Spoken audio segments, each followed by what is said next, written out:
Hey, it's Chronologically Gaming, the only channel that's perpetually retro because we're playing every video game in order of release. Let's go back to 1982. We were last playing Track Attack on both the Apple II and the Atari home computer. Let's see what our next title is. Oh, that sound means it's time for another Star Trek variant. This brings our total to 22 Star Trek games with Trek on the Commodore 64. Let's check it out. Just Trek, very, very simple. It's also known as Super Trek, and all we have for this one, since it's so rare, is just some homemade boxes because there's not a real one that we could dig up. But we do have an ad that you can see in magazines for the time. Commanding the bridge of your starship, you explore the galaxy, fending off the Klingon invasion with your phasers and photon torpedoes, at the same time conserving your limited time and energy. In other words, like the other 22 games we played for Star Trek. Only 15 bucks, it says right here.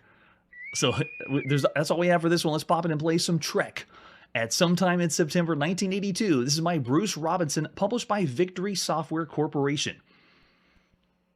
Oh man, it's the Commodore 64 in its infancy. It's the very beginning games, and a few of these are lots of hit and misses because they just haven't got the footing yet. But we know that this computer is going to be insanely good. So let's start off with what level we want to play on. We're not going to play too long. Let's do level 2, and then we begin with, yep, it looks familiar. We got scanners, some menu system to choose from.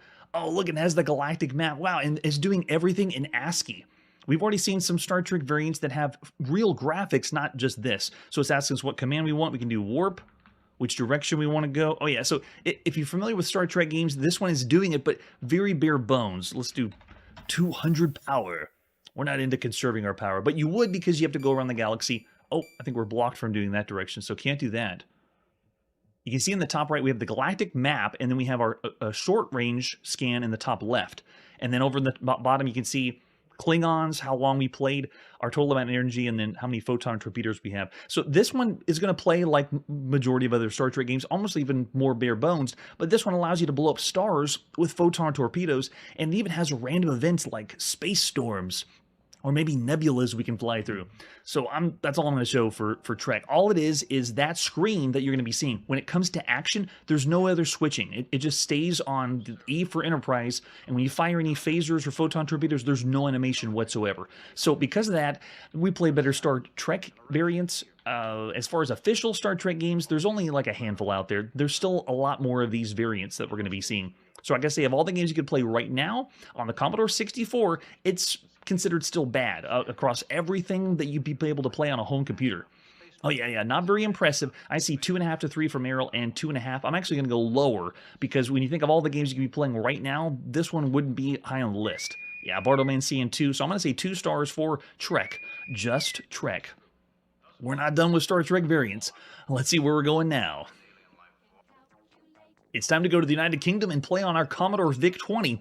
This is Triad. I'm not familiar with Triad at all. Let's take a look at the box. Defend your base against the suicidal fleets of alien hover ships. Full high-res color graphics and superb sound. Don't believe what any of the boxes say on home computers. Everything is high-res nowadays. So you can use your joystick or keyboard control. Very, very nice. And you need an unexpanded VIC too, so you just got to pop it in and play. No memory required. Let's play some Triad. This is by Livewire Software at sometime in September 1982. Yes, I'm with you there, Curtis. There's better ones out there and better games you could be playing on a home computer. That's true. If you like those kind of games, the strategy games, you need to love it. This loading of this game has 3 segments, so we are going to avoid all of those. At least we'll see the last third segment. Man, there's loading that goes to different levels, beyond anything that I thought for loading computer games. And Commodore VIC-20 is up there with the most loading or the longest loading time. All right, so we finally got the game in there after the 3 loading segments. It's time to push S to start, and we can use keyboard controls if you want to, but we have our joystick plugged in. Let's do this. Here is Triad. It is another Galaxian variant. For movement, it's just left, right, and fire. I only get 1 shot at a time. It's the most, I wouldn't say the most terribly sounding, but listen to that. What is going on? Now, I have my unexpanded VIC-20, no extra memory needed. Maybe we did need to put extra memory in this. But joking aside, this is every other gameplay I've seen for Triad, so it's not doing you any favors for your ears. The way the characters are displayed and the way this moves reminds me of the Galaxian variant we played on the Arcadia 2001 home console, but it's essentially Galaxian. Move left, right, fire, and Triad, that's all it's doing. And this is the only screen you get. If we can even get through, yeah, we already died. Oh man. Yeah, a little bit flickery, but we've actually seen some worse flicker on the Commodore VIC-20. I really would like to know if there is anything past the first screen, so if we continue to shoot, does it give us anything else? Man, this is one you would lower the volume on your television down fast. This feels like I'm being tortured. We want you to play every single video game, including Triad. Oh man, yeah, I'm with you. This is bad. Gameplay-wise, though, it's not too bad. Like it's just the sound that brings it down. I mean, it's essentially a Galaxian-style game. We played plenty of them. Up to this point, across all platforms, this one is our 69th Galaxian variant. And what I mean is, it actually plays like Galaxian, or similar to Galaxian. Not including the ones that are kind of like Galaxian. Oh, we actually changed the formations up. But yeah, the sound, look at the, yeah, I'm seeing the flicker now. It's so bad.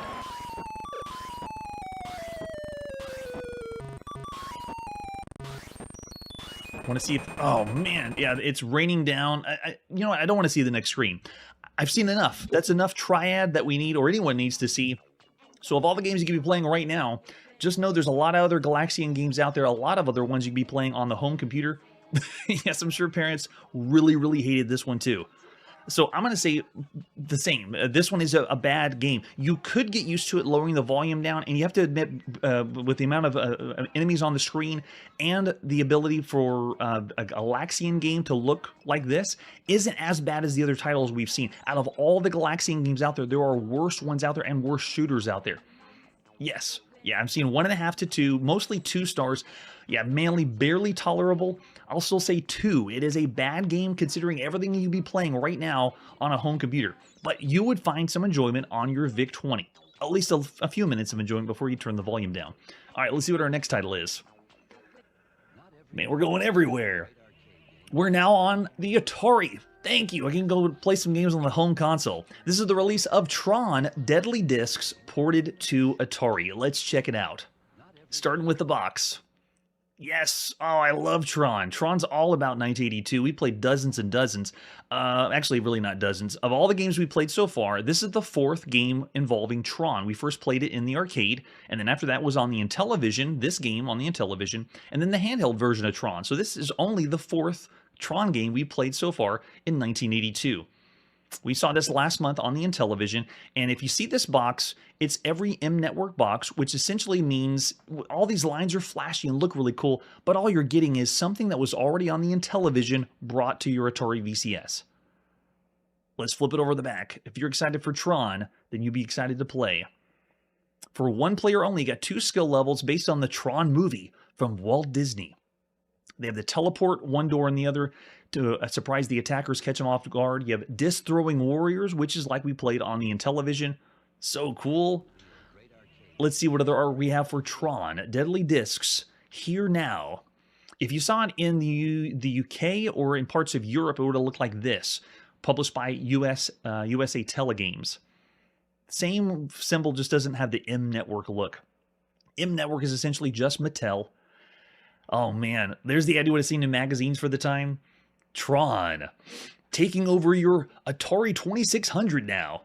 And it's showing also another one, Adventures of Tron, which we haven't seen yet. We will be seeing that soon. Oh, so cool. So pop this in. That's all the M Network cartridges look like on your Atari. With some crappy looking boxes. I love those. And then, of course, the Telegames one that you saw in Europe. I prefer, it looks cooler whenever you got the M Network cartridges with an example of the screenshot. We also have the manual to tell us how to play Deadly Disc, even though we've already played this on the Intellivision. It's one player only. The ultimate in futuristic adventure. Based on the motion picture from Walt Disney Productions, move Tron safely through the battle against warriors, attacking in waves of 3 against 1. Lethal saucers are the weapons, score points by knocking them out before they get to Tron. And then explains the game right here, breaks down the screen showing score, where your deadly disc is, the warriors, where Tron is, and then harmless disc, which is your disc. Standing in the center of the arena with walls on all sides, 3 doors open and 3 computer-controlled attackers enter the ring, and the contest is on. You can try a fast exit teleport if you want to. Fire back as many of them as possible. So the controls, they show again, make sure that red button is in the top left of your Atari VCS controller. That's how you're going to throw your discs. It's fired by depressing the red button, and then you can travel in all 8 directions. So fire your discs in all those directions, and they get recalled back, very similar to a boomerang. So it's essentially, or should be, the same gameplay we saw on the Intellivision. The difficulty switches can be used A and B. A is faster, B position is slower, easier to play. So that's nice they gave you that option. And then to start the game, you can reset your console as usual. There's a maximum of 3 opponents on screen at one time. Keep in mind, Tron's disc is dangerous to the opponents only while it's traveling away from him. And they told us this on Intellivision too. It doesn't hurt anyone as it's coming back to you. It's like you're in the cyber dimension. I really enjoyed this on the Intellivision, so I'm curious to see what the port is like on the Atari VCS. So you get different scoring based on the different colors of enemies you can destroy. The Gold Warriors, I don't think I've ever seen them on the Atari VCS. And then they have some winning tips like they do on most of the manuals for the Atari. Very nice touch. Well done, Mattel. At least with the manual. So we have a few different versions. It's the one in Europe and the one in North America. We're going to pop in and play the first one from NTSC versions. This is by Jeff Rohn and Brett Stutz, published by Mattel Electronics at sometime in September 1982. So all the different game variations, if I push the game select switch, it doesn't have any. And I noticed the manual didn't have any either. Yeah, so this is just a reset and go game. There's no game variations. Very, very surprising. This one marks our 6th M-Network port to the Atari VCS. 6 games that already were on the Intellivision that you could play, and here it is. Let's push reset and go. Whoa, it's still kind of trippy seeing the Intellivision Running Man showing up on your Atari. But the control feels really, really similar. Move around, you can fire your disc in 8 different directions. It only attacks the enemies whenever it comes out of you instead of back. And you can also use the teleport doors and block them. Let's see if we can get one of the bigger enemies or the bridge to show up. Oh, and if they hit you, that's right, you change the color, showing your health, just like it was on the Intellivision. So besides the perspective, it's not giving us that cool 3D perspective. This moves and plays really well, like the Intellivision version. So a really good port Mattel did come into the Atari, at least the way it feels, control-wise. Animations, just like with the Intellivision guy, running around the screen. Sound effects are solid. Got to make sure your shot counts because you got to wait for it to come back. Oh, not looking good. And you notice the enemy types are going to be changing colors, getting progressively more and more difficult. Oh, damn it. 8-way controls are still a lot of fun for shooters because this technically isn't a shooter in the sense that we've seen with other titles. So I think that's it. Yeah, after that, there is no other continue or lives. Once I'm dead, that's it. You do have the difficulty switches to go back and forth. We're going to go ahead and hit reset and go again. On the Intellivision, they had different speeds too, but this one only lets you go between speed A and speed B on the difficulty switch. So not as many options as the Intellivision, but I wouldn't fault it. The control and the gameplay is still very, very good.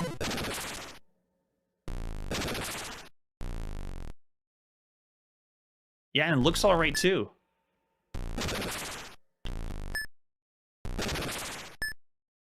If I was going to be a stickler, I'd give the nod to the Intellivision version, the forced perspective, and because you had the ability to move with the disc on the Intellivision and fire using the numpad. Here, you have to do, kind of like when you play twin-stick shooters, you can't move and shoot on the Atari because this is only going one, you have one joystick. so I can't run away and fire at the same time. I got to do a quick little nod, did a little teleport there, where you have to still fire and then turn away. But on the Intellivision, you could move away and throw the disc the opposite direction as you're running. So right now I have to do like that. Do a tap away to come back. All right, so we're now on the white enemies, trying to get the best of us.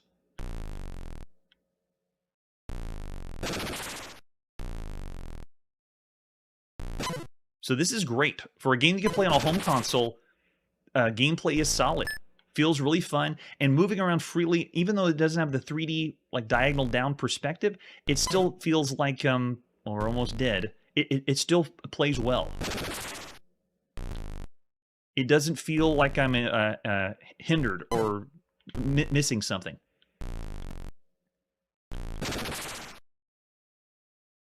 Oh, that's a good point. You did have the block ability on the Intellivision, so it is missing a slight gameplay nod there.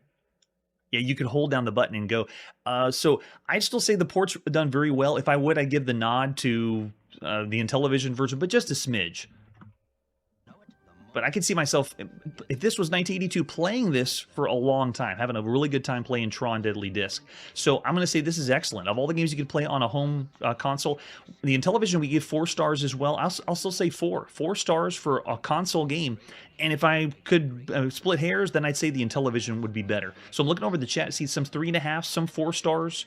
And 4, yeah, that's true. If it had 2 players mainly, yeah, it would be a top-notch title, one of the best you could play. But also say at 4 stars of all the games you could play on a home console right now. Tron is where it's at. And we're not done. Lots more Tron games to come. Or releases coming up. Let's see what's next after this commercial break. This is the Defender home video game. Yes. Coming soon, only from Atari, and only for Atari systems. Only coming to Atari. And there's more. Only Atari makes the world's most popular home video games. Like Breakout. Only Space Invaders. Oh, not really. The only Asteroids. No, not really either. The only Pac-Man. Wow.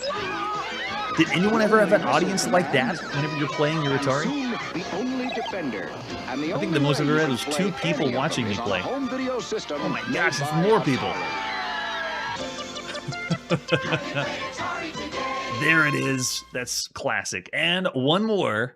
It can't be an Atari game without a song. Oh my gosh.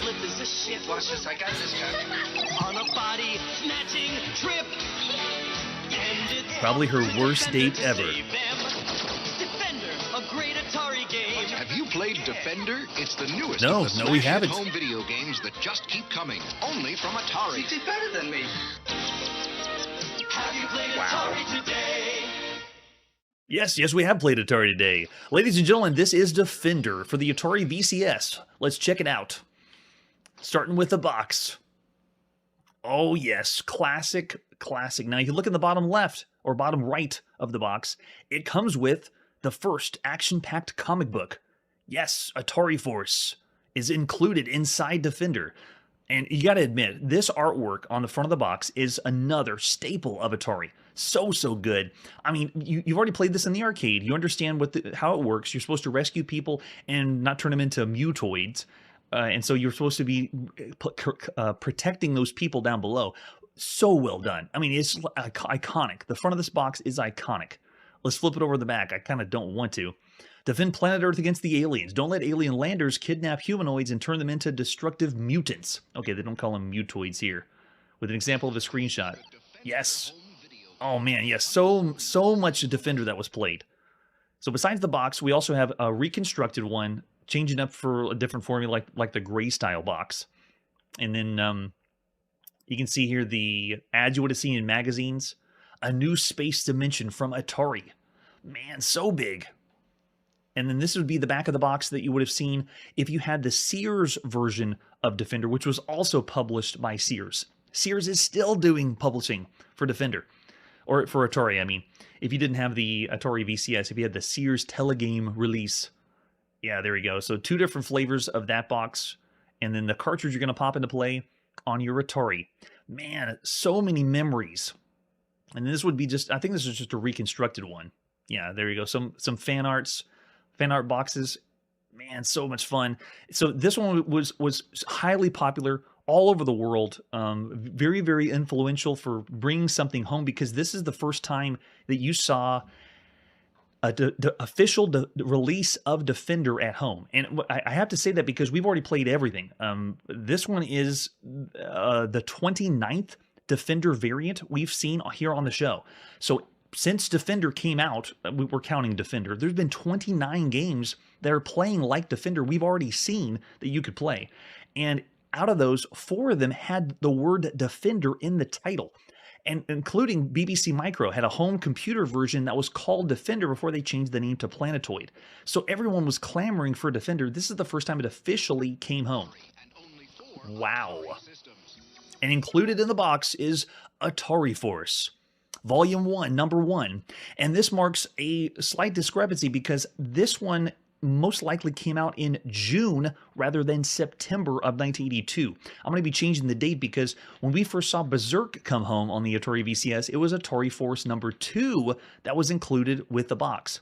This one was the first one to come home before Berserk was, and then of course before Star Raiders that included Atari Force number 3. So this is the first time you got Atari Force. We're not going to read the entire comic, but I still think this is so cool. Inside of the box, you got a whole comic book along with the game. So great. It's by DC. I mean, look at this. The year is 2005. The future. And you read a whole comic before you play Defender. It's awesome. Blows my mind. All right, let's play some Defender. So the artwork that's on the front of the box, they include in the manual. Very, very nice touch. I want to point out over here on the left, as soon as you open it up, look what they say.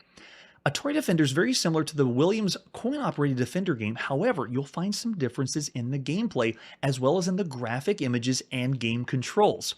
For example, the coin-operated Defender game, 2 or more alien landers can kidnap humanoids simultaneously, whereas in the Atari version, landers can abduct only 1 humanoid at a time.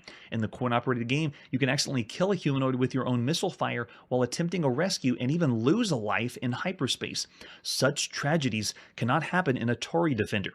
Atari humanoids are vulnerable to missile fire, and Universal Spaceship Defender will always emerge from hyperspace intact. Scoring's the same between the coin-op and the home version, except it's 150 points for blasting alien swarmers with your laser missiles. Here it gives you 500 points. The game differences are mostly minor and technical. We feel sure that they will not detract from the fun you will have with this exciting and popular Atari game. You know why that's there? That's there because of Pac-Man, and that's my guess. Because of the Pac-Man release, and it didn't look like the arcade coin-op, they're kind of covering their butt. This is Atari covering their butt. Another subtle hint of what's to come next year in 1983. All right, so rescue the humanoids. That's what we got to do. It shows us our gameplay over here on the right side. Commander of the Universal Spaceship Defender. You've been assigned to by Earth security to rid planet Earth of aliens and rescue humanoids from the landers. Score points for each alien spaceship you destroy with your laser missiles and smart bombs for each humanoid you save. In 1-player games, your object is the highest score. In 2-player, it's the highest score that wins the game. Wait, so it's just the highest score wins the game. Because if you do 2-player, you're going to be alternate play anyway. You begin the game with 3 Defender lives, 3 smart bombs. A number of lives remaining in a game is displayed at the bottom left of the television screen. Smart bombs remaining there too. Each time Defender collides with an alien or hit with an alien, it disintegrates in a whoosh and vanishes. Not as impressive as the arcade version too. So over here we got some great keys to tell us how to play, like, you know, the Defender, Bomber, tells us what everything is. No more using your imagination. Use the manual. It tells you everything. First wave of alien attack when you press the red button and the game reset button to begin. Bombers lay mines to trap you. Baiters are fast pursuit ships that hone in on you. Pods explode when hit, releasing swarmers, the little ones. Yeah, there you go. I used to call them stars whenever I was little. When Defender has destroyed all the aliens in the first wave, another wave of aliens is faster and tougher than before. So does it show us how to use the smart bombs? Red button controls that, start the action. And it does not. It says, yeah, it just shows you where they are for the gameplay. And then it shows up our defenses. There we go. Laser missiles, smart bombs are effective means of mass destruction. One detonation takes care of every alien on the television screen in front of you. To detonate a bomb, move the defender down behind the city and press the red button. So it's all on one button. Very well done. The firing of your lasers is one button, and then the smart bomb. You just have to go down in the city. And then we also have the hyperspace time warp, which you'll be able to see on the screen. And we can use the scanner just like you did in the arcade. Very flickery scanner, but it's still there. Get in the habit of using that to fight the aliens and rescue humanoids. Nice. They did package a lot in. For an Atari VCS game, this is a lot to take in.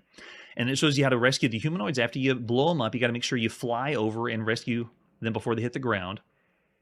And then the scanner is the fastest way to spot a kidnapping. The humanoid will be lifted up toward the top of the scanner if you can see it beyond all the flickering. And it shows you how to save the humanoid. 2 ways to save him. Blow him away, and then the humanoid is represented by a pixel there on the far left side. And then you can pick him up just by flying over it. So cool. If a defender does not succeed in rescuing a humanoid, the lander that abducted him carries them up into space and transforms into a mutant. So no longer mutoids here. They turn into mutants. When all 5 humanoids have been destroyed, whether by mutating or falling, the city blows up and disappears. It shows us how to use our controller, as usual, on the far left side, and then the game difficulty switches and game select switches. There's a lot of different game modes here. And they even have more. Look at this. The scoring, they break it down with cool pictures. And this is the kind of manual I would have wanted to read and check out, showing you what everything is. It's so cool. All the different game variations, we have 11 through... There's 20 different game variations, 1 or 2 player, but you alternate play. And then we even have helpful hints over there with a game select matrix. Awesome. So much to do in Defender. I love it. This one was available in PAL regions as well. CCE also published this unofficially, and then we have a Defender hack and another Defender hack called War of the Worlds. We're going to pop in and play the original Defender, brought to us by Bob Polero and Alan J. Murphy of Atari, and published by Atari at sometime in September 1982. Officially brought over by Williams. I know the art and packaging is so well done. Well, I could say Demons to Diamonds was but this one is top-notch. All right, let's reset and go. Defender starts off with very similar sound effects. Notice that whenever I fire a shot, the ship is blinking away. Also notice that whenever we move around, how much flickering we have. Yeah, you can barely see the ship whenever he comes on the screen. But even flickering aside, sound effects are excellent. Fly around, destroy all the ships. We can also fly left and right.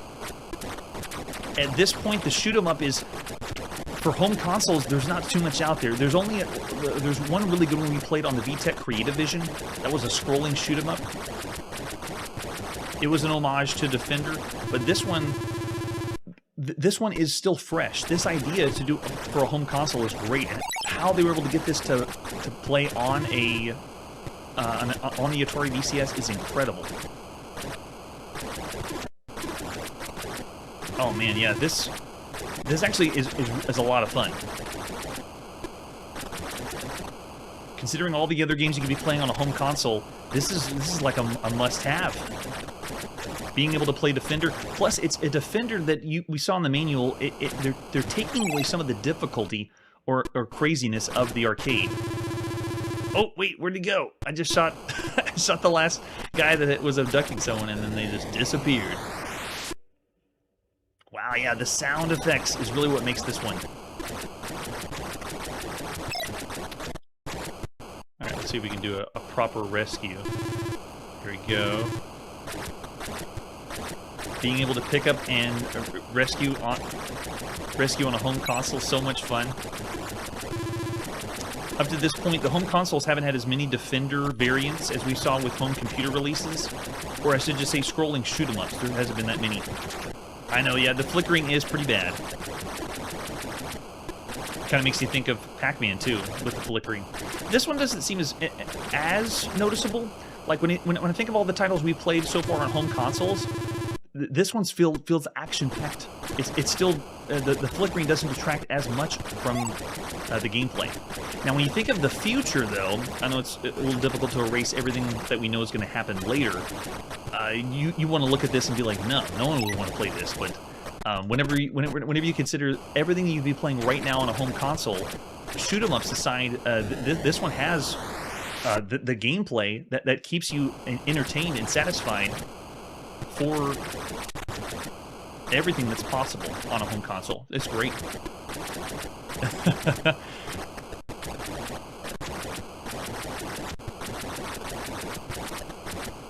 And especially when we consider this was released in June 1982. Yeah, so you can understand the other titles that were available on home consoles, like Chopper Command was another shoot 'em up, and then Vanguard definitely blows this one out of the water. But that one was released just a little bit later than this one. For an official release to come home, you could have expected them to polish this a little bit better, but it's another one of those situations that you took what you got, and because there's not as much out there, I gotta commend this as still a very, very good game for a home console. Yeah. Oh, yeah. So much fun. Yeah, that's a very good point. We're taking this and emulating and simulating a CRT television. So what you see here, if you play on an actual CRT television, the experience with the flickering wouldn't be the same. Oh yeah, Vanguard was so good. And you got to admit, also, the game modes are here. We played a few games on the Atari VCS and other home consoles that don't have as many game modes as this. So because they gave you options also increases the fun. I'm going to say for all the games so far on a home console, Defender is still top notch. I wouldn't call this one of the best games you could play on a home console right now, but it's excellent. I'm going to say 4 stars of everything so far. Defender is really, really good. Jimmy's actually going even higher, saying 4.5. Most of them had 4. Yeah. Even lower with Errol saying 3 stars. So what was your experience with this when it was released? Because after playing everything available for everything possible on a home console, Defender still delivers. It's still really, really fun and works well for a shoot 'em up. This kind of experience you wouldn't be having so much on home consoles. If you want to play a lot of really good shoot 'em ups, though, you should go to the home computer right now. That's where the good ones are. Curtis is with me with 4. Punk Rock's even saying one of the best at 4.5. So well done, Defender. I wouldn't mark it as one of the best on home consoles right now, but it's still very, very good. The good ones, the best ones, would be like, Chopper Command or Vanguard. Vanguard's the one you want to check out. All right, so after that, it's time to put our video game playing on pause and play another day. Tune in next episode for an excellent arcade game that was ported to the ColecoVision, which is going to be ported to the Atari. Which means, can't we take that cartridge and put it back into the ColecoVision and play it? And that's it for today, and like I always say, video games make alien abduction and alien invasion fun. Hey everybody, thanks for checking out the channel and joining me on my quest to play every single video game in order of release. We'll be streaming live every weekday at 9 p.m. Central, so join us and let us know if we missed any games along the way. This video would not be possible without Launchbox, RetroArch, and MAME. Tell all your friends there's some crazy guy named Chronologically Gaming trying to play every single video game. We have links down below that'll send you to places like our Discord and Patreon, and one that says all the video games we've ever played. If you go there, it's a list of everything, and you can click right to the game you want to see. Chronologically Gaming is the name to look for. We are perpetually retro, and we will catch you next time.